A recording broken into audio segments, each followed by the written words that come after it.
जब वक्त वहाँ से आता है कि हम खुदा की जिंदा आवाज़ को सुने, तो मैं आप सबकी भरपूर तालियों में खुदा के खादम अंजिल मुबशर भाई शेख को दावत दूंगा कि वह खुदा का कलाम शेयर करें। आप सबकी भरपूर तालियों।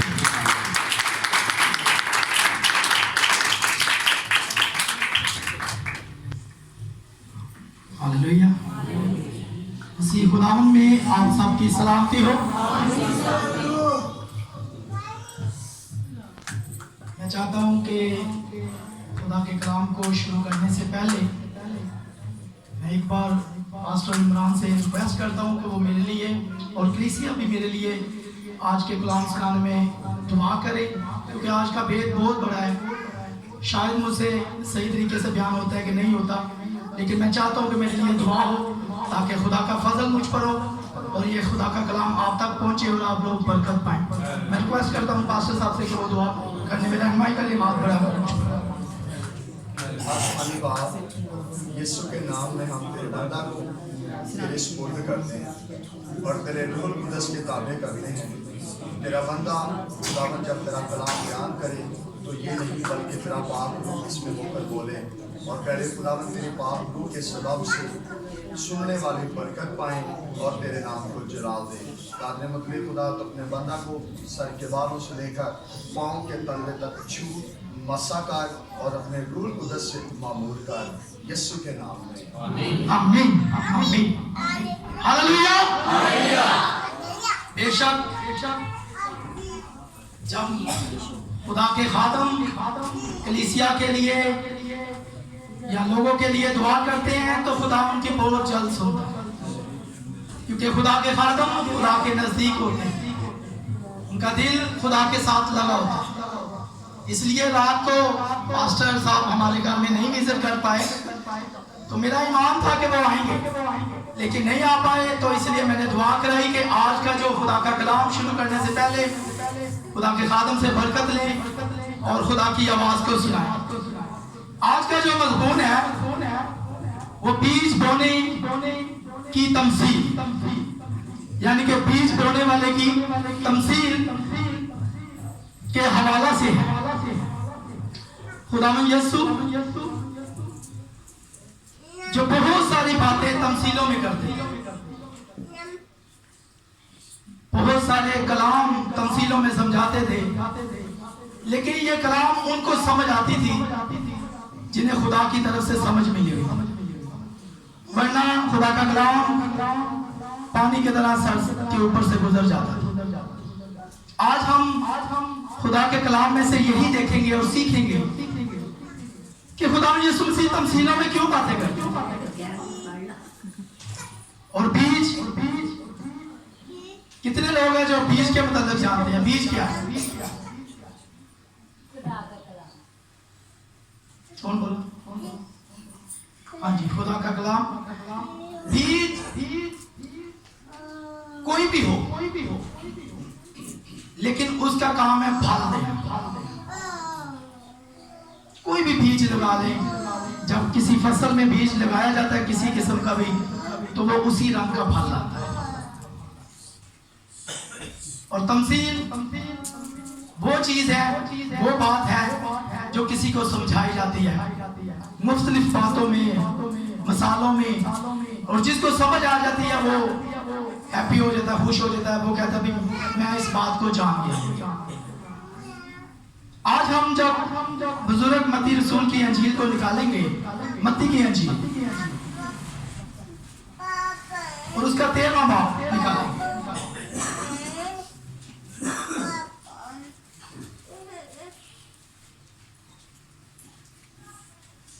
और उसकी 10 आयत पढ़ेंगे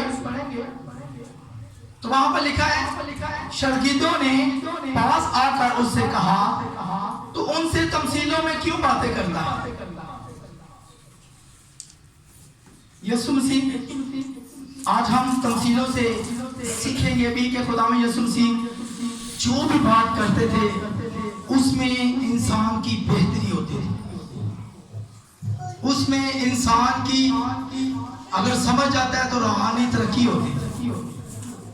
लेकिन 3 बातें देखेंगे कि जो समझता है उससे क्या मिलता है, जो नहीं समझता उसे क्या मिलता है?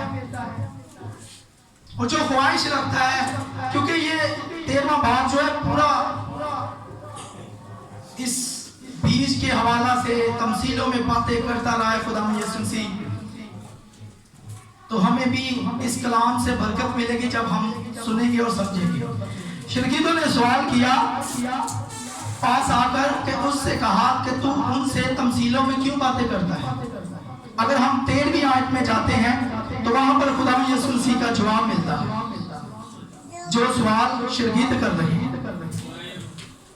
13वीं आयत में लिखा है, मैं उनसे तमसीलों में इसलिए बातें करता हूं कि वो देखते हुए नहीं देखते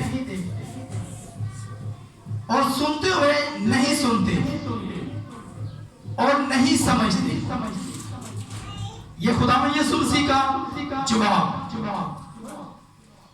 और आगे लिखा है कि और उनके हक में, खुदा यीशु मसीह कहता है उनके हक में यशाया की ये पेशन गवाही पूरी होती है कि तुम कानों से सुनोगे पर हरगिज ना समझोगे और आंखों से देखोगे पर हरगिज मालूम ना करोगे, क्योंकि इस उम्मत के दिल पर चर्बी छा गई और वो कानों से ऊंचा सुनते हैं और उन्होंने अपनी आंखें बंद कर ली हैं, ता ऐसा ना हो कि आंखों से मालूम करें, कानों से सुने और दिल से समझें और रुजू लाएं और मैं उनको शिफा बख्शूं। ये बात को याद रखना है, जो कलाम हम सुन रहे हैं अपने कानों से। ऊपर अगर हम 9वीं आयत में पढ़ते हैं तो लिखा है जिसके कान हो वो सुन ले। हम सबके खुदा ने कान बख्शे हुए और हम खुदा की आवाज को सुन रहे हैं, लेकिन कितना सुन रहे हैं? आज खुदा के कलाम में से सुनेंगे और सीखेंगे।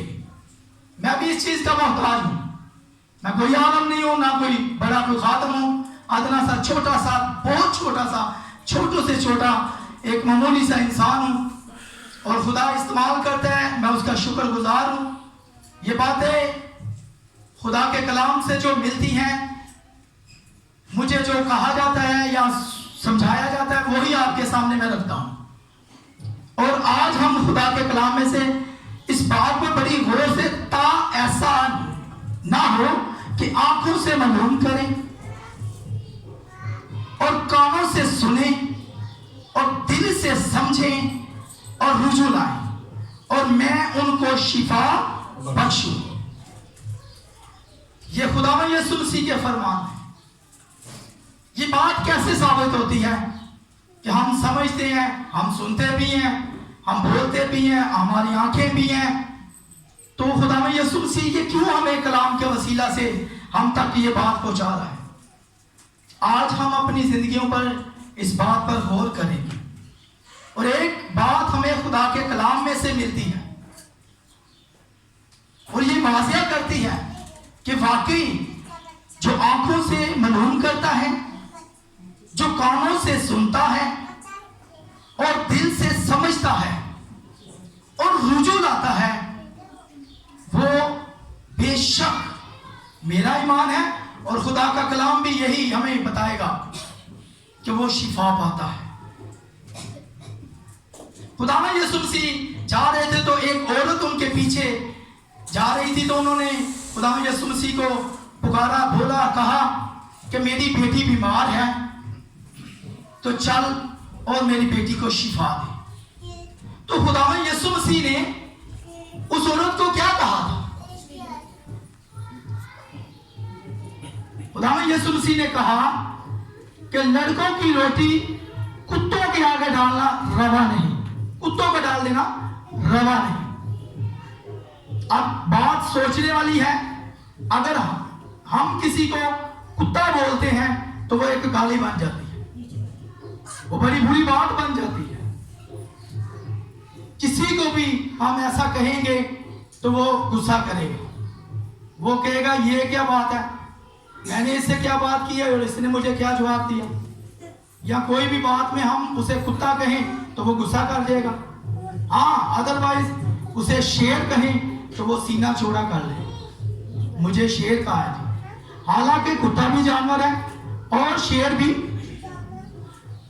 लेकिन कुत्ता कहने पे इंसान गुस्सा कर जाता है, गाली समझता है।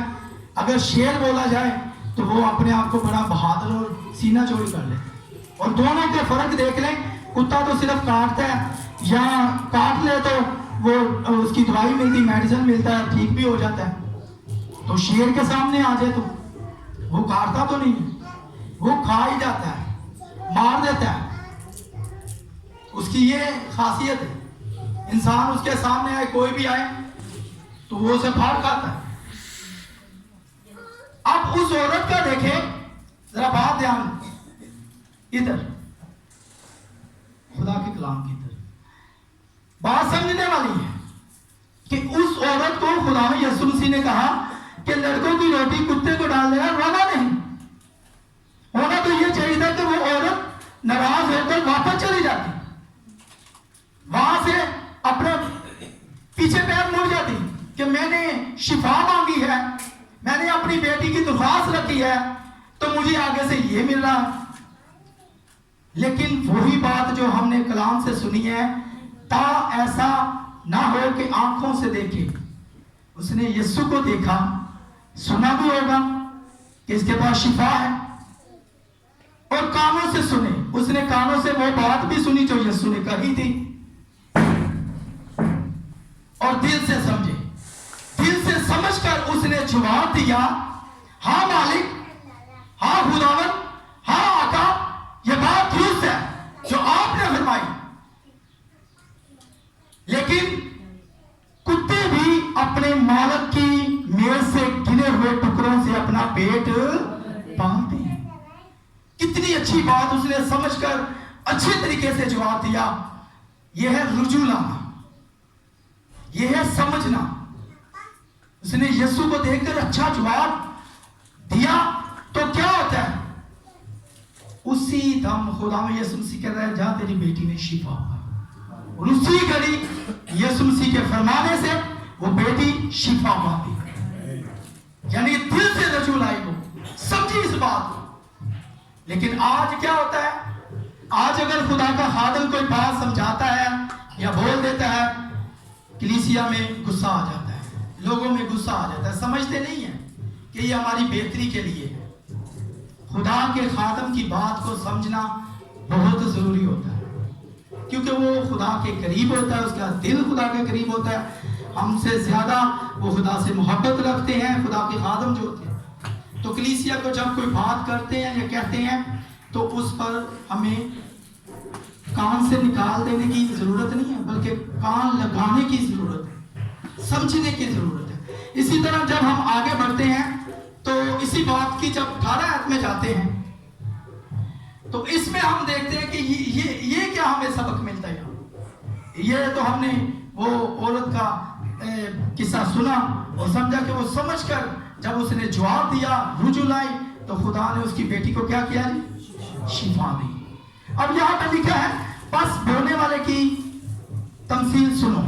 जब कोई बादशाही का कलाम सुनाता है और समझता नहीं, तो जो उसके दिल में बोया गया था उससे वो शरीर आकर छीन ले जाता है।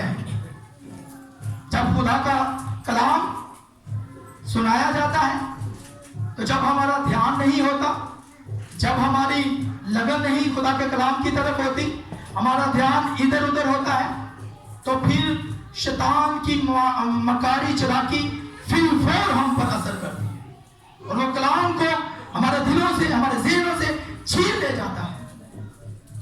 वो हमें इस ध्यान में लगाता है कि इसका खुदा की आवाज की तरफ ध्यान ही लगे ना। अक्सर हम कलीसियों में देखते हैं कि खुदा के खादिम कलाम सुनाते होते हैं और कलीसिया अपने कामों में मसरूफ होते हैं, या अपनी सोचों में, ख्यालों में, घरों के ख्यालों में, रिश्तेदारों के ख्यालों में बड़ी दूर दूर निकल जाते हैं। और ऐसा ही एक वाकया दर हकीकत में मेरे पास ऐसा ही वाकया आया कि कलीसिया में एक चर्च में खुदा के खादिम कलाम सुना रहे थे, तो एक बहन कलाम सुनते सुनते सोना शुरू कर दिया, आंखें बंद की हुई। और अगर खुदा के खादम ने उसे थोड़ा सा गाइड किया, क्या बहन वो मेरे साथ ही बाजी काम करती है,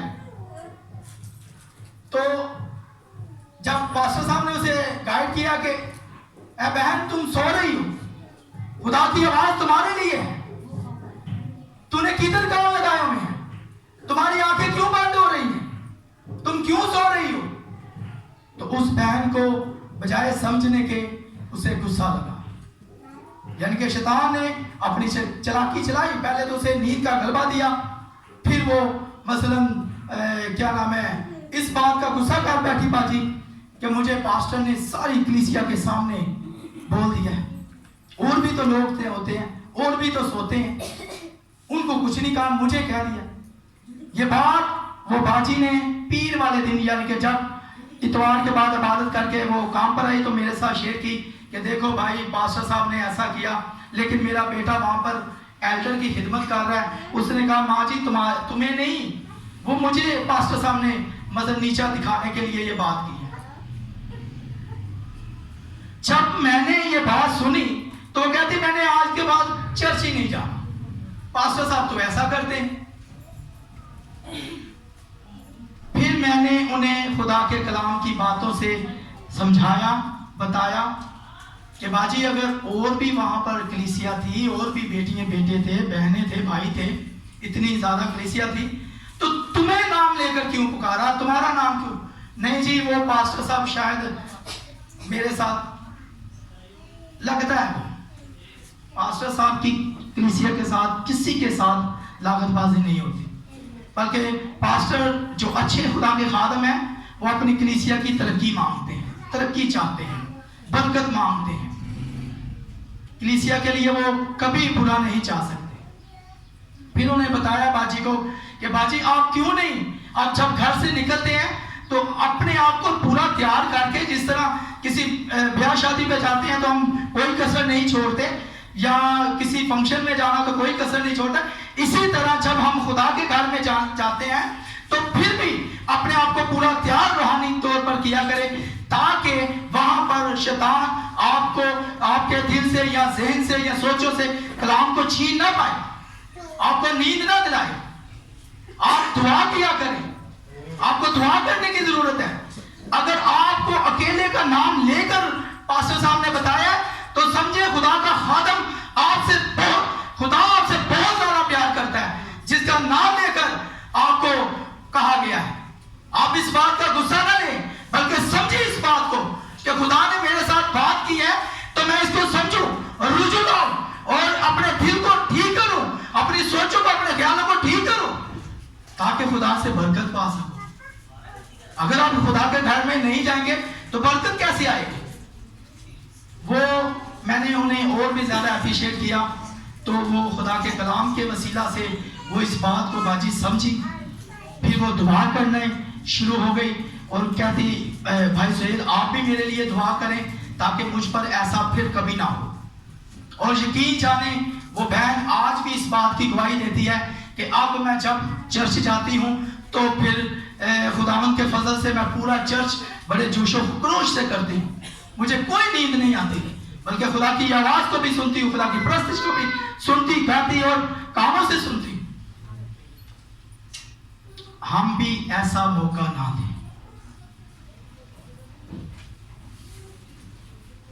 पढ़ने में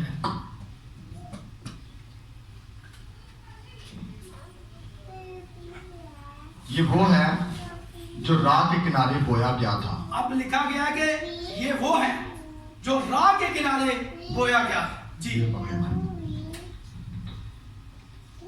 और जो पथरीली जमीन में बोया गया, ये वो है जो कलाम को सुनता है और उसे फिल फौर खुशी से कबूल कर लेता है। हालेलुया।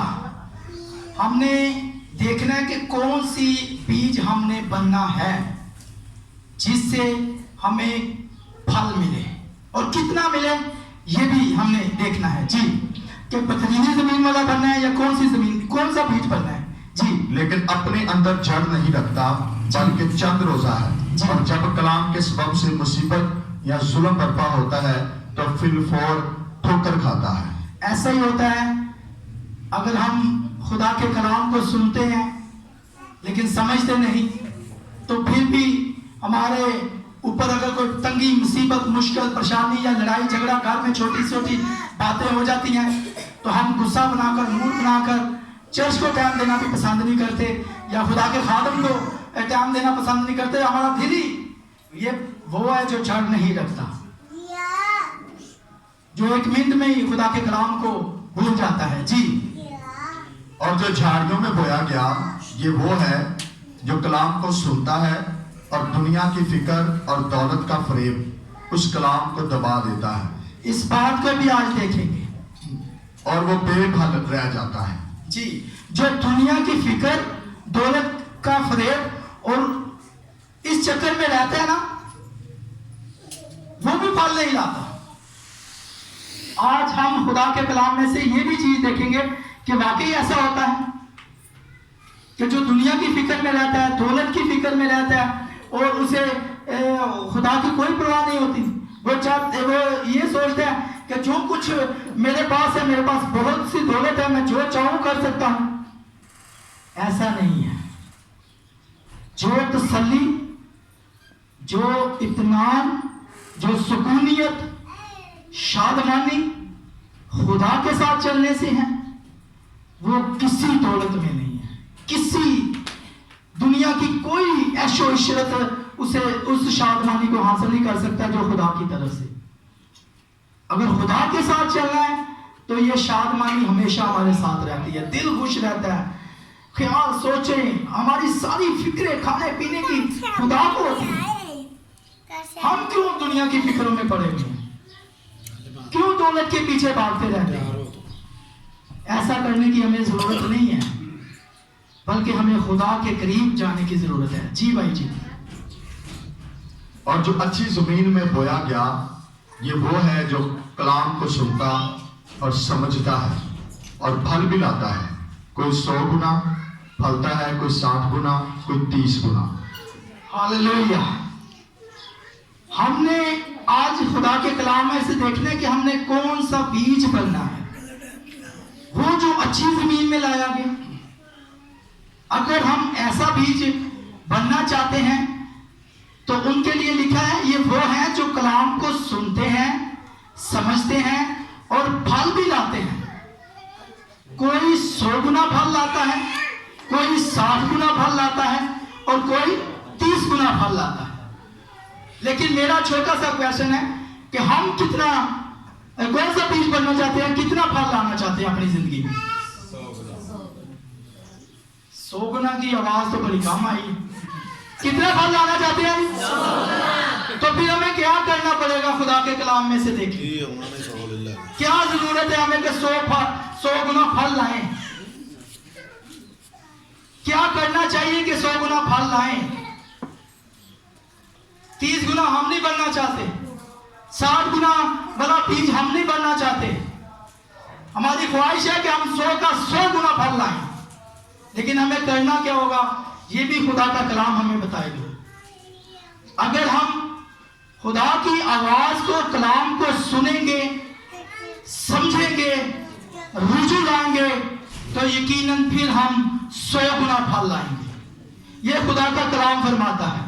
लेकिन हमें फिर भी खुदा के कलाम में से जब मिलता है कि हमें क्या करना है, तो हम बुजुर्ग मत्ती रसूल की अंजील और उसका 19वां बाब निकालते हैं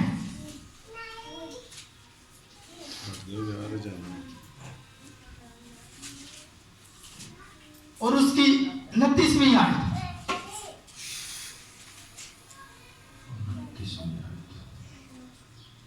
और जिस किसी ने घरों या भाइयों या बहनों या बाप या माँ या बच्चों या खेतों को मेरे नाम की खातिर छोड़ दिया है, उसको 100 गुना मिलेगा। हालेलुया। हमेशा की जिंदगी का वारिस हो। हालेलुया।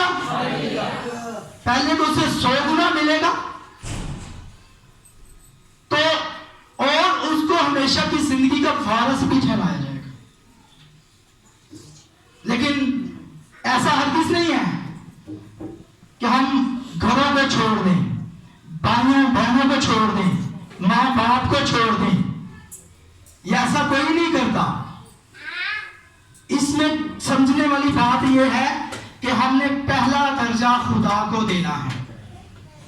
ये सब दुनियावी हमारे पास चीजें हैं, रिश्तेदारी है, दौलत है, कारोबार है, ये सब दुनियावी है। अगर हम कलाम में से सुनते और समझते हैं, अगर हम चाहते हैं कि हम 100 का 100 गुना भर लाएं, तो फिर हमें पहला दर्जा किसको देना है जी? फलाना से किसको देना है जी? उसकी प्रेफरेंस हासिल करनी है, उसकी बरकत हासिल करनी है पहला दर्जा देकर। और एक और हमें मिसालें बहुत सी तमसीलें खुदा ने दी हुई हैं कलाम में समझने के लिए। एक दौलतमंद खुदा के पास आता है। इसी बात की अगर पिछली आयतों में पढ़ें तो इसमें यह मिसाल मिलती है कि दौलतमंद खुदा के पास आता है, तो वो आकर खुदा में यीशु मसीह को कहता है, क्या करूं कि हमेशा की जिंदगी। जब खुदा में यीशु मसीह ने छोटी सी बात कही तो वो तड़क करके जवाब देता है, ये तो मैं लड़कपन से करता आ रहा हूं। जब खुदा में यीशु मसीह ने कहा तो हुक्मों को तो जानते हो, हुक्मों को मानो, तो वो बड़े फख्र से कहता है, ये तो मैं लड़कपन से करता हूं। लेकिन अब जो खुदा में यीशु मसीह आगे कहने वाला था वो उसे गमगीन कर देता है। खुदा में कहता है कि तुम अपना सारा माल मता गरीबों में बांट दो और मेरे पीछे तो क्या करोगे? हमेशा की। तो वो करता है, दौलत क्या उसके साथ आगे जानी है और मांग हमेशा की जिंदगी दार है। तो जब खुदा में यीशु मसीह ने कहा कि ये ऐसा कर, तो वो परेशान होकर चला गया, गमगीन होकर चला गया, यानी कि बात को समझ नहीं पाया। उसने म्यूसी की आलम में वो पीछे हट गया। इसलिए हमें ये बात इस आयत में समझने की जरूरत है कि खुदा यीशु मसीह हर किसी ये नहीं कह रहा कि अपने माँ बाप को छोड़ दो, अपने बहन भाइयों को छोड़ दो। नहीं नहीं नहीं, हमने पहला दर्जा खुदा को देना है। ऐसा कोई नहीं है जो छोड़कर खुदा की तरफ ही लगा रहे, लेकिन दर्जा हमने खुदा को पहले देना, फिर हमें 100 गुना फल भी मिलेगा और हमेशा की जिंदगी भी मिलेगी। इस छोटे से कलाम के लिए खुदा में यीशु मसीह की खास बरकत हम पर, मुझ पर, सब पर खुदा का फजल हो। आमीन।